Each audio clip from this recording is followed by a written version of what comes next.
Hi, this is Madam Pamita, and I hope you enjoy this clip from my Live Magic Q&A. If you'd like to see the full recording of the Live Magic Q&A, you can do so. All you have to do is be a part of my coven. And to do that, all you have to do is click the link below or go to patreon.com/Madam Pamita. I hope you become a part of my coven and enjoy this clip. How long should we allow before we anticipate some kind of movement from a honey jar? When should a person let it go? All right. Let's talk about honey jars and timings and so on. Honey jar work is that I just had a conversation. Now, when I was in Denver, I met up with a colleague, Hoodoo Moses. He has an Instagram account, Hoodoo Moses, and he does amazing, amazing work. He's beautiful, amazing colleague, amazing. I call him one of my magical friends. We had dinner together and we were talking about honey jars. And he said, interestingly, he's a Virgo.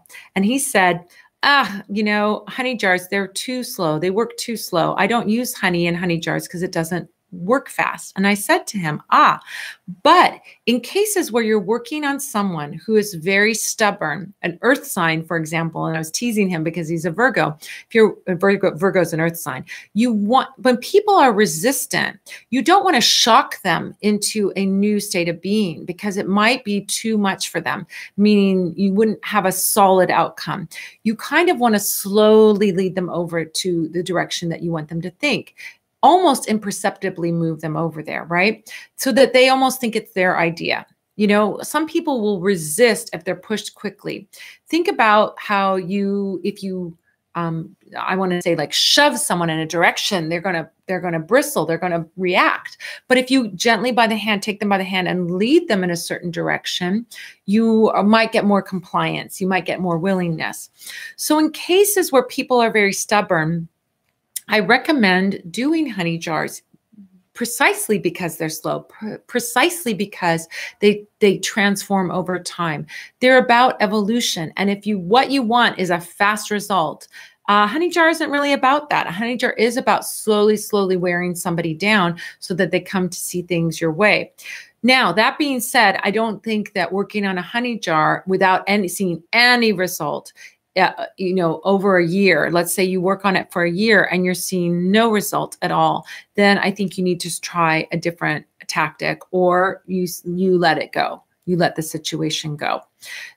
Reason being is that a honey jar, it shouldn't have no result, but it should have a slow progression, Now, it's not like doing a candle spell, which is much more of sending off a rocket. It's a more powerful, focused energy when you're just sending a candle spell. A honey jar is wearing somebody down over time. So you should start to see movement. You should start to see things happening over the course of that year working on a honey jar. You should see improvement. If you're seeing nothing, then you might want to try something else. Or like I said, you might want to say, okay, I'm going to let this go and I'm going to invite in a relationship that's better. Or I'm going to invite in an outcome and see what spirit brings to me if I'm just more open-minded about where this thing that I'm wanting comes from. I think this is brings up another really good point, which is when a door is really, really, really closed to us, it's a message from spirit saying you need to try a different door. We sometimes become very, very fixated on one outcome. I need that job or I need that person. Now, from where you're standing, that job or that person or that whatever, maybe feel like the perfect opportunity. But you have to get deeper into what it is that you're wanting.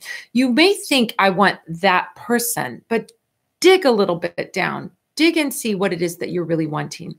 Are you wanting a more romantic partner? Are you wanting to have someone that you have more compatibility with? Are you wanting more companionship? Are you wanting a job that brings you happiness? Are you wanting a person that brings you happiness? I mean, get down to the real emotions and the real feelings underlying what it is that you're wanting.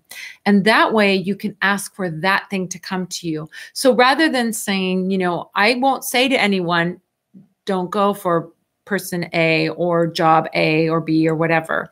You can go for those very specific things, but my experience in working with spirit is when you open up to the idea that there may be something even better for you out there, the something even better comes. And I talk about this. I've talked about this on my podcast, in episodes of my podcast where we're talking about spell work, where we're saying, I want da da da da or something better.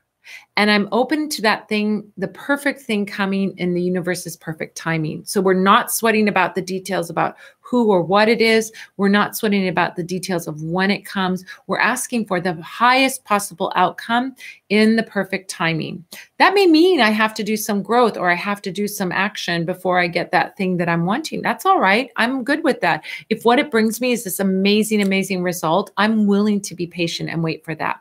But I think in the situation when we're dealing with people and we're looking at, like, let's say, bringing in that relationship that we're wanting, we might want to look at the idea that what is it that that person embodies for me? What is it that they represent? Is it passion? Is it excitement? Is it fun? What is it that it's bringing to us? What is it that we're asking for? So think about that and then ask for a relationship that has those qualities rather than maybe asking for that specific person, particularly when we have a situation where the door seems so very, very closed. When that door seems closed, it may be that there's someone who really will better fulfill those things that we want than the person that we're thinking about. So you might want to put some reflection and meditation in that area if that situation arises for you where you're not seeing a result on a spell work around a certain person.